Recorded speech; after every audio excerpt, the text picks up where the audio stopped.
Having made the decision to marry my boyfriend Ethan and paying a visit to his family's abode for introductions on the appointed day, I encountered a startling rejection from all his kin. Their chilling words echoed, "Never reach out to us again. Your voice is unwelcome." It seemed their upbringing, steeped in adulation for their physical charms, had fostered an environment of harshness and envy towards those who possessed what they lacked. Regrettably, I found myself the unwitting target of their jealousy, with even my father-in-law and brother-in-law silently aligning with their rejection. Yet, several months passed, I had the sweet satisfaction of orchestrating a masterful revenge upon these four. My name is Amy, age 27, now basking in serene and joyful days encircled by love for my husband, our cherubic child, and my own parents. The genesis of this newfound contentment traces back 3 years, when I was just 24. It all began with Ethan, my former colleague turned beau, who proposed to me. Bonding over our shared love for cinema, our friendship blossomed into romance through countless movie dates on our days off. Ethan's gentle demeanor and universal amiability endeared him to many at work. Averse to conflict, he possessed a forgiving nature that endeared him to all. From the moment I joined the company, Ethan intrigued me, so when he finally mustered the courage to ask me out, I was elated, eagerly anticipating each day at work. During moments of professional missteps and personal lows, he offered unwavering support, fostering a natural desire within me. I want to spend my life with this man. Ethan harbored ambitions of launching his own business down the line, and I was eager to stand by his side, offering unwavering support every step of the way. When he proposed to me, my heart soared with joy. There was no hesitation. I accepted his proposal without a second thought, resolved to spend my life with him. The weekend following Ethan's heartfelt proposal, we promptly journeyed to my family's abode, introducing Ethan to my parents and sharing our plans to wed. Ethan's warmth and charm extended effortlessly to my family, effortlessly bonding with my father over drinks and conversation. My parents, enchanted by Ethan's demeanor, readily embraced our union, reveling in our shared happiness. Witnessing Ethan effortlessly blend into my family dynamic, I couldn't help but feel blessed to have him in my life. As the weekend waned, our sights turned to meeting Ethan's family. While I realized I hadn't gleaned much about them from Ethan, I brushed aside any concerns, presuming his independence might have led to infrequent contact with his parents. The eve of our visit, during a casual phone call with Ethan discussing our plans for the morrow, he cryptically mentioned, "My parents might come off a bit peculiar, but don't dwell on it too much." His words sparked a twinge of apprehension, but with the early morning looming, I chose to set aside any worries and retire for the night around 10 p.m. The following day, Ethan and I rendered his vows at the station, embarking together towards his family residence. It marked my inaugural visit to his familial abode, and despite my attempts to quell my nerves, a persistent jitteriness lingered throughout the morning. Walking alongside Ethan, his words seemed to blur amidst the frantic thudding of my heart. Before us loomed a majestic mansion, reminiscent of a fairy tale castle. The sprawling garden only intensified my trepidation as I pondered Ethan's upbringing in such opulent surroundings. Yet, his reassuring smile offered some solace as he gently remarked, "Feeling nervous? It's all right, let's proceed." Upon a grand entrance, my mother-in-law greeted us warmly, her graceful demeanor and impeccable appearance exuding elegance. Her welcoming demeanor momentarily eased my apprehension. Once inside, the rest of the family, save for my mother-in-law, greeted me with smiles, alleviating some of my unease. Finding myself warmly embraced, I settled onto the sofa, engaging in pleasant conversation over dinner before proudly announcing our engagement to all present. Ethan's family beamed with delight, particularly my mother-in-law and sister-in-law, who expressed their excitement at welcoming me into the family with endearing words. "We're thrilled to have such a charming addition to our family." Their warm reception touched me deeply, fostering a sense of belonging. As the pleasant conversation flowed, I learned more about Ethan's family. His father managed a successful company specializing in package tours, while his brother, an executive director within the same company, harbored aspirations of eventually assuming its leadership. Meanwhile, my mother-in-law and sister-in-law gracefully balanced their roles as homemakers, enriching their lives with pursuits like dance classes and flower arrangement lessons. My sister-in-law, radiating confidence with her impeccable appearance, left a lasting impression. Meanwhile, My father-in-law's kindness and affable demeanor put me at ease, his engaging conversation effortlessly quelling any nerves. I found solace in his amiable presence, genuinely grateful for his warmth. However, the harmonious atmosphere was briefly disrupted by a question from my father-in-law, inquiring about my employment status at the same company as Ethan. I clarified that I held a permanent position, having joined as a regular employee following my graduation from Harvard University. His pride in my accomplishments was palpable, his admiration evident as he praised my achievements. The ensuing praise from both my father-in-law and Ethan left me feeling slightly embarrassed yet profoundly touched by their words of admiration and support. In reality, my journey led me to a prestigious university in the United States, where I dedicated myself to studies even at the expense of sleep during my high school years. My parents, despite limited means, toiled relentlessly to afford my college education, fueled by a deep-seated determination to secure a promising career and ultimately repay my parents' sacrifices. I poured my heart into every endeavor. Engrossed in lively conversation with others, I couldn't help but notice the sudden silence from my mother-in-law and sister-in-law. A pang of apprehension gripped me, prompting a frantic search for a change of topic. Observing a striking arrangement of flowers adorning the table, I ventured a compliment only to be met with a sharp retort from my mother-in-law, questioning the sincerity of my interest in housewives' pastimes, given my professional stature. Bewildered by her abrupt shift in demeanor, I struggled to comprehend the underlying hostility. Echoing her sentiments, my sister-in-law insinuated that my academic background might lead me to dismiss their pursuits as trivial. I never intended such implications, yet found myself at a loss for words, choking back tears of frustration. Ethan swiftly intervened, rebuking their baseless assumptions and defending my character. Though his words offered solace, I remained mute, unable to muster a response, my gaze fixed downward. Surveying the room, I noted my father-in-law, inebriated and slumbering on the sofa since noon, alongside my disinterested brother-in-law, idly scrolling through his phone. Sensing the palpable tension, Ethan tactfully suggested bringing the gathering to a close, offering a much-needed reprieve from the stifling atmosphere.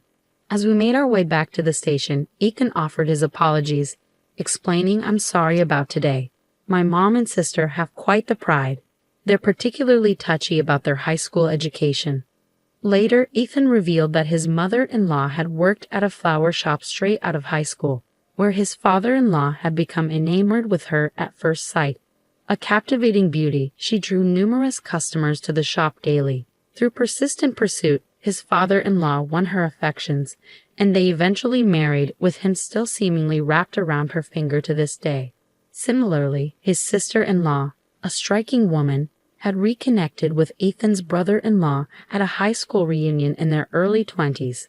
Enchanted by her transformation, he pursued her relentlessly until they became a couple. Like his father-in-law, Ethan's brother-in-law appeared to acquiesce to his wife's wishes without question. Despite my advanced education, I struggled to comprehend their insecurities. They were both beautiful women with devoted husbands who adored and protected them. Yet I couldn't shake off a lingering sense of unease, questioning whether marriage would truly be as harmonious as I had envisioned. Nonetheless, with the family's blessings secured, we forged ahead with wedding plans, hoping that open communication would bridge any divides. "Rest assured, Amy, I'll always stand by your side," Ethan reassured me, instilling a sense of optimism within me. After months of meticulous planning, the day before our wedding arrived, only to be disrupted by an unexpected phone call from Ethan's mother. As Ethan's voice rose in disbelief, I listened in shock to his revelation that his parents had suddenly decided not to attend the wedding due to a forgotten trip they had booked for the same day.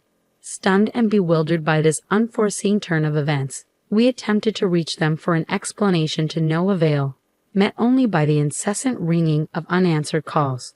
Perplexed by the abrupt turn of events, we hastened to Ethan's parents' house, only to find it dark and deserted, indicating their absence. I voiced my concerns to Ethan, recalling the tense atmosphere during my previous visit, questioning if I had inadvertently offended his mother and sister. Ethan attributed their demeanor to their prideful nature, acknowledging that highly intelligent individuals often bore stubborn tendencies, but he remained uncertain of any specific grievances they held.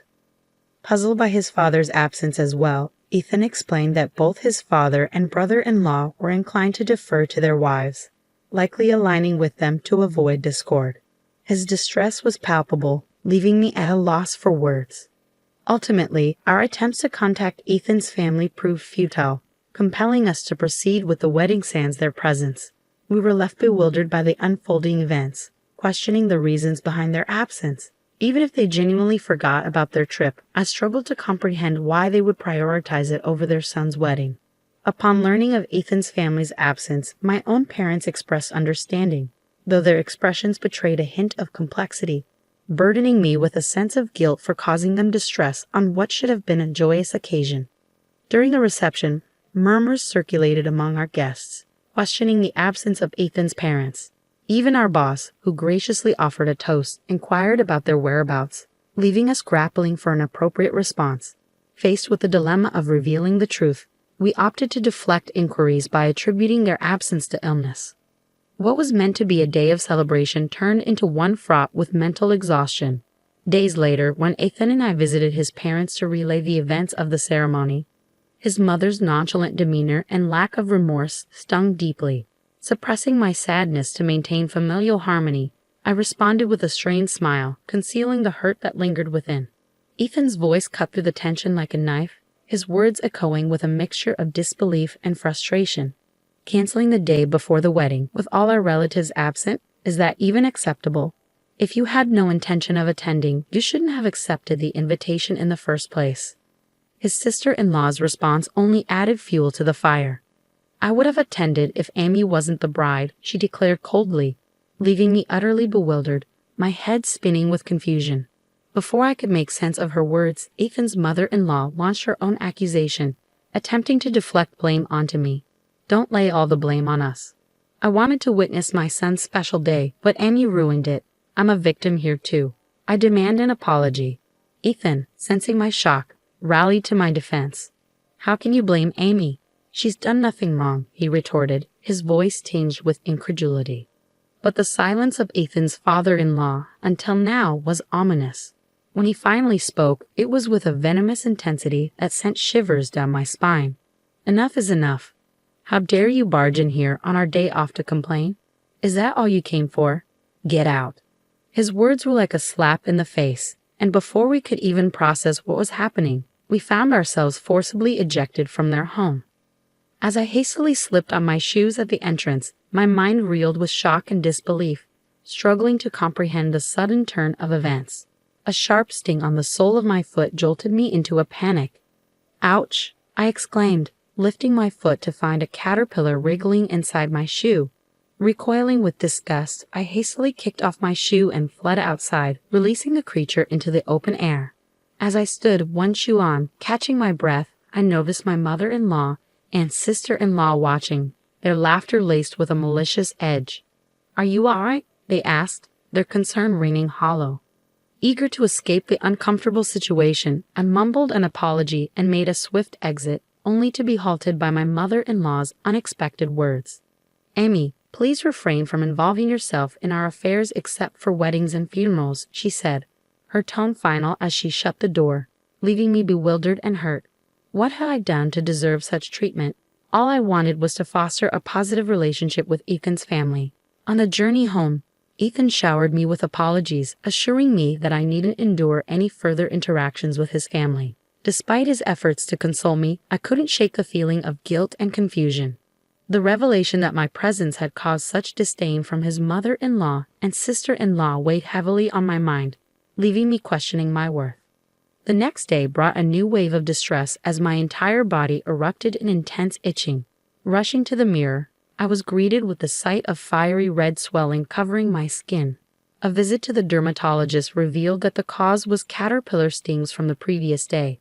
The itching was unbearable, robbing me of sleep for weeks on end. Recalling an unsettling incident at Ethan's house, where I had noticed my brother-in-law tampering with my shoes at the front door, I couldn't shake the feeling of distrust towards my in-laws, and just when I thought things couldn't get worse, Ethan fell ill and was hospitalized with stomach pains, diagnosed with a suspected gastric ulcer.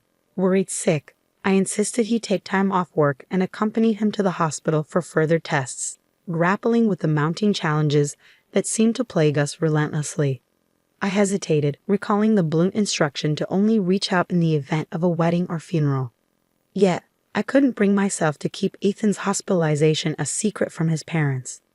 Gathering my courage, I dialed their number, my hand trembling as the phone rang, nerves twisting my stomach into knots. The mere sound of my mother-in-law's voice filled me with a profound sense of dislike, a testament to the strained relationship that had developed between us. "Hello," she answered. "It's Amy. I apologize for not keeping in touch. There's something I need to tell you," I began tentatively. "Ethan has been hospitalized. They suspect it might be a gastric ulcer, so he's undergoing tests," I explained, hoping for a shred of concern or empathy. "A gastric ulcer, huh? Probably from overworking," she dismissed callously. "Please spare me from such trivial matters. I'm busy," she added, brushing off Ethan's health concerns with callous indifference. "Trivial? Don't you care about Ethan?" I retorted, my frustration bubbling over. "I won't bother you anymore.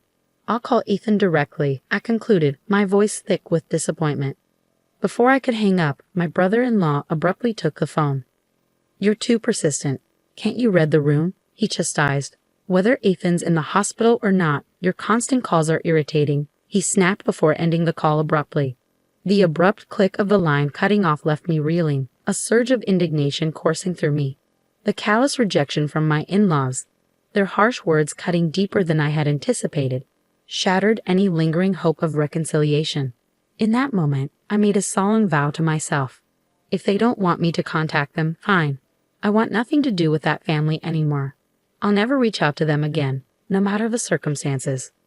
Following Ethan's recovery, which proved to be a mild gastric ulcer, he diligently adhered to medication, experiencing a notable improvement in his health. I recounted the entire ordeal to Ethan, who met my explanation with unwavering determination. "Let's distance ourselves from my family," he declared firmly. "The only person who matters to me now is you, Amy. If they can't accept you, then they're not family to me, regardless of blood ties." A year later, Ethan took the leap to pursue his long-standing aspiration of establishing a software sales business, leveraging his prior job experience. His relentless dedication paid off as he tirelessly worked towards realizing his dream. While our venture was still in its nascent stage, witnessing even a fraction of Ethan's vision materialize filled me with profound joy. Our happiness only multiplied with the arrival of our healthy baby boy a year into Ethan's entrepreneurial journey. My parents shared in our elation, frequently visiting us despite the lengthy journey from their home to ours. We opted not to inform Ethan's parents of our son's birth, certain that their indifference would remain unchanged. Their silence following our earlier confrontation offered a sense of relief, freeing us from the burdensome ties of a strained relationship. Several months later, as the global pandemic of the new coronavirus swept across the world, our country declared a state of emergency, urging citizens to stay indoors. News broadcasts were inundated with discussions of the pandemic's impact, particularly on industries such as restaurants and tourism. My heart ached for those affected, though I couldn't help but wonder about Ethan's father's package tour company. Yet it was a passing thought, and any satisfaction I derived from imagining its plight was fleeting. Despite the challenging circumstances, Ethan's business flourished. While the initial phase of our entrepreneurial journey saw some financial instability, recent months had brought a surge in income, surpassing even Ethan's earnings as an employee. Our future looked promising, a testament to our resilience in the face of adversity. During this period, Ethan began receiving numerous calls from his parents' home. Despite the persistent attempts at communication, Ethan appeared determined to avoid any interaction, intentionally ignoring the calls and disregarding voicemails left behind. I often reassured him, "You don't need to worry about me. It's all right to reach out to them." While I held a deep-seated disdain for his family, I couldn't shake the guilt of causing Ethan to sever ties with his own parents. Yet Ethan remained resolute in his stance, affirming, "Amy is my top priority, not my parents. If they can't accept you, regardless of their parental status, I can't hold them in high regard." I felt a mix of remorse and admiration for Ethan's unwavering loyalty. Despite Ethan's steadfast avoidance, the persistence of his parents was relentless.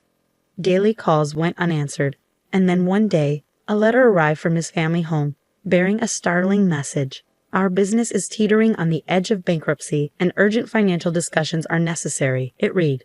Their audacity was staggering, considering the estranged relationship they had imposed. We refused to entertain their demands, opting instead to let them face the consequences of their actions. Let them face the repercussions of their decisions, I remarked. Soon enough, my own phone began to ring incessantly. Occupied with work, I couldn't attend the calls, but a voicemail left a clear indication of Ethan's continued avoidance. It seemed they had resorted to contacting me despite my explicit instructions to the contrary. Reluctantly, I listened to the message left on my voicemail, which simply stated, "Is this Amy's number? If Ethan persists in his silence, I'll visit in person. Let him know." 2 days following the voicemail, Ethan and I found ourselves enjoying a rare day off together at home. Just as we settled in after lunch, the doorbell chimed, signaling an unexpected visitor. Peering through the monitor, I was met with the sight of my 4 in-laws standing at the doorstep. Surprised, I looked at Ethan, who let out a weary sigh. "We could just ignore them. They'll eventually give up," he suggested. However, I couldn't shake the sense of pity. "They've come all this way. It wouldn't hurt to let them in," I countered. After a brief moment of contemplation, Ethan relented, unlocking the door to face whatever awaited us on the other side. Pitiful. Never would I entertain such thoughts about our cunning in-laws. I resolved silently, deliberately withholding the voicemail's revelation from Ethan. Everything was orchestrated to draw them into our home. My faint surprise at their arrival was a well-rehearsed act. I knew their persistence would eventually lead them to our doorstep. There was a method to my apparent madness. The true retaliation had yet to unfold, and it was time for a showdown. As the entire in-law clan stood at our front door, marching in without restraint upon entry, I couldn't help but express my exasperation. Is it really that difficult to just open a door? It's simply uncouth, I remarked with thinly veiled frustration. Observing our son engrossed in play with his toys on the floor, Ethan's mother couldn't resist a remark. "Whose child is this?" she inquired. "He's our son," I replied matter-of-factly. "Ah, I recall now. Since you insisted we cease contact, I saw no need to inform you of his arrival." "Clearly, your interest is lacking," she retorted dismissively. Her contemptuous gaze met mine, and she muttered disparagingly under her breath. I found myself relishing the moment and turned to address Ethan's father. "What brings you here today?" A courtesy call would have been appreciated, I stated, my tone tinged with sarcasm. Ethan's father bristled at my remark. "Didn't you receive the letter?" he retorted sharply. "You mean the one that arrived 2 days ago?" I countered, noting the frustration in his tone. "If you had bothered to read it, you'd know we required urgent communication," he snapped back, his anger palpable. Swiftly, I retorted, "You made it clear you wanted nothing to do with us anymore, so I assumed contacting you was unnecessary." Suppressing a grin as I faced the stern quartet, I noticed Ethan, my husband, remaining silent, allowing me to speak my mind freely. It was characteristic of him to gauge the situation adeptly. It seemed unfathomable that he was raised by parents lacking such basic sensibilities. Abruptly, my father-in-law's demeanor shifted, transitioning to a pleading tone. "Please apologize for the past. The ongoing COVID situation has devastated our travel business. With cancellations piling up and no new bookings in sight, we're facing ruin. Can't you assist me with some financial aid?" In response, I maintained, "While I empathize with your predicament, I cannot readily aid someone who previously disavowed any connection with me. However, genuine displays of sincerity might sway my decision." Outraged, my father-in-law attempted intimidation, his expression contorted in fury. Unfazed, I resolved to handle the situation on my terms. "You're free to leave if you don't agree," I declared calmly. As my father-in-law persisted in pleading, beseeching me for assistance, I remained resolute. Eventually, he implored the others to apologize, leading to a collective plea from the entire group. In response, I politely declined their appeals, maintaining my composure. Enraged, my father-in-law slammed his hand on the table, his anger palpable as he grabbed my collar, accusing me of arrogance amid his attempts at reconciliation. Taken aback by his sudden aggression, I was about to intervene when Ethan stepped in, asserting, "Dad, don't lay a hand on Amy." My father-in-law retorted, "You're choosing your wife over your parents' plea." Ethan remained firm, stating, "Amy is my priority. I can't condone mistreatment towards her, even from my own parents. I won't accept superficial apologies just for money. If you can't sincerely apologize to Amy, then leave. Enraged by Ethan's stance, my father-in-law lashed out, landing a punch squarely on Ethan's face.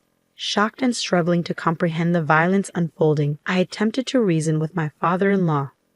But he was beyond reason, relentlessly kicking Ethan as he lay on the ground. Desperate to intervene, I tried to restrain my father-in-law, but he shrugged me off, causing me to collide with the table, resulting in a painful impact to my head. As I touched the back of my head, I felt the warmth of blood trickling down my fingers. The other 3 family members, frozen in shock, watched as my father-in-law continued his rampage, demanding money and ransacking the room. In a moment of desperation, I opened the balcony window and cried out for help to the passers-by below, screaming that I was in danger. Within minutes, the police arrived. Upon their arrival, my father-in-law swiftly changed his demeanor, feigning innocence and dismissing the chaos as a misunderstanding. He attempted to paint me as intoxicated and delusional, trying to downplay his violent outbursts with a disarming smile. I recounted to the officer, "Please apprehend this man. He assaulted both my husband and me, and he's been ransacking our home, demanding money." In response, my father-in-law vehemently denied the accusations and, with a burst of anger, punched a hole in the wall. Without hesitation, the officers arrested him on the spot.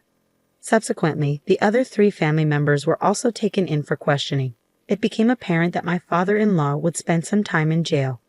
Thankfully, Ethan only sustained a minor injury, a cut and bruise on his cheek that healed quickly. However, the wound on the back of my head required 10 stitches, turning out to be more serious than initially thought.